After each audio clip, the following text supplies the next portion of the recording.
What up, guys? Hag Pesach Sameach, aka Happy Passover. It is day 7. And I dropped the ball yesterday on day 6. I was tired. I had to rest. I had a long 2 days and I was tired. But here we are on day 7, the last day.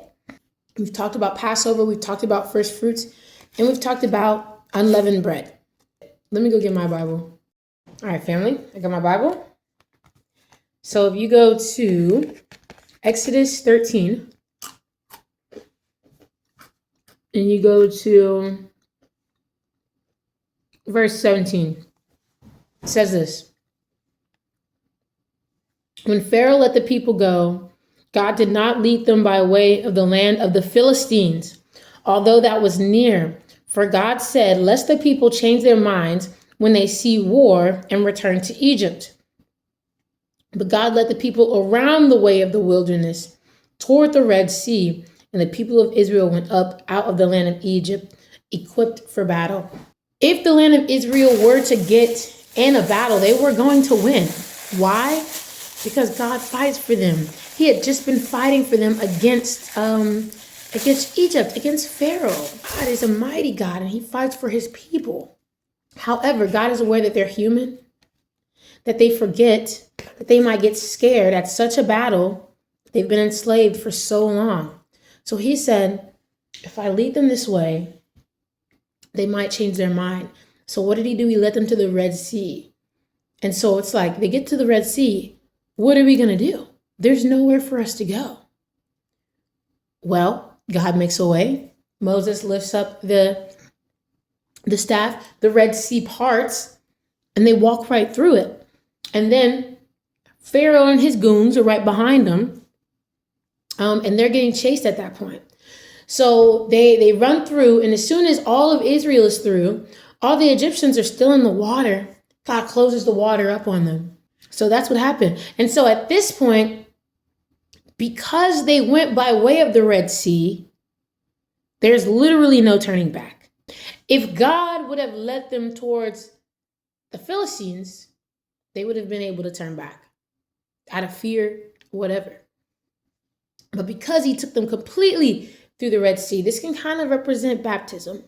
He took them completely through the Red Sea and completely drowned all their enemies that were chasing him. Now there is literally no turning back.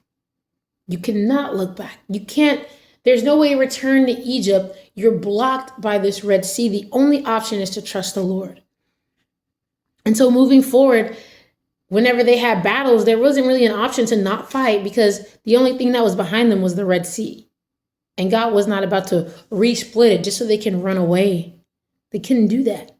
So they had to move forward. And when they moved forward, they were able to see how God would fight for them. So we have to move forward. We have to move forward in faith.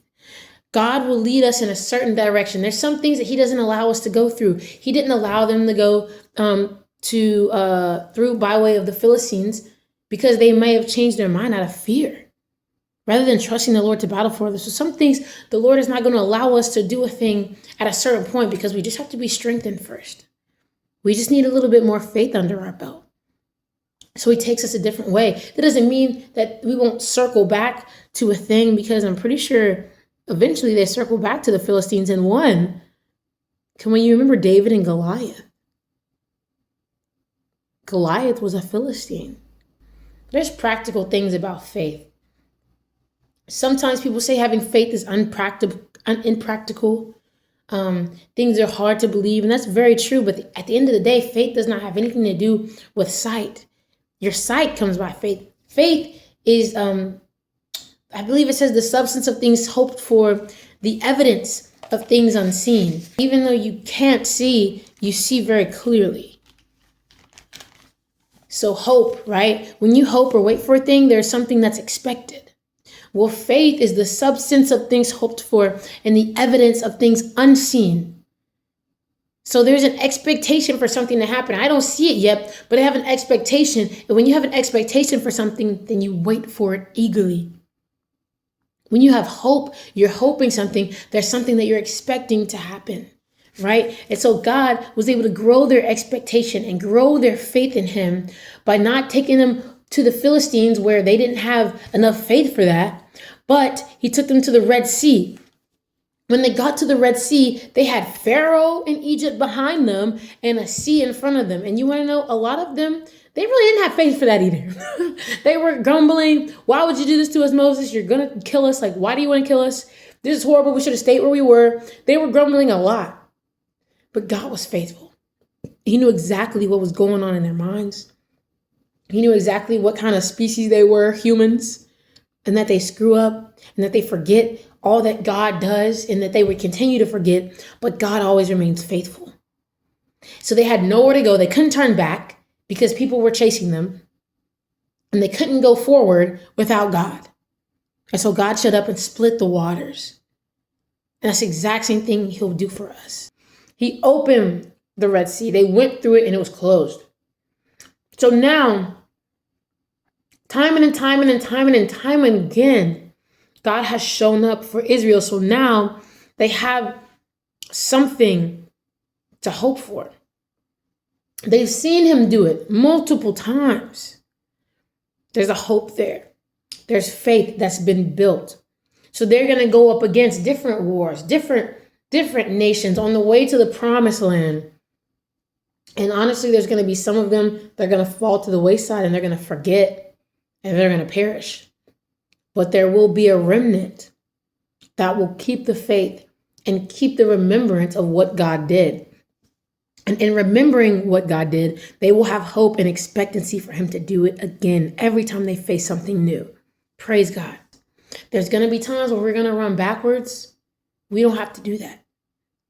We can simply call on the name of the Lord. He'll answer. He'll split the sea. He'll make a way where there is no way. All the things. Proverbs 3:5-6. Trust in the Lord with all your heart and lean not on your own understanding. In all your ways acknowledge him, and he will make straight your path. The path might look like a sea, but he's a God that splits the sea. So, praise God. Praise God for Passover. Praise God for deliverance from sin. Praise God for what he's done in the past, what he's doing in the present, and what he's going to do in the future. Thank you for tuning in to this series. And I don't know. I'll catch you guys later. I'll catch you guys on the next feast.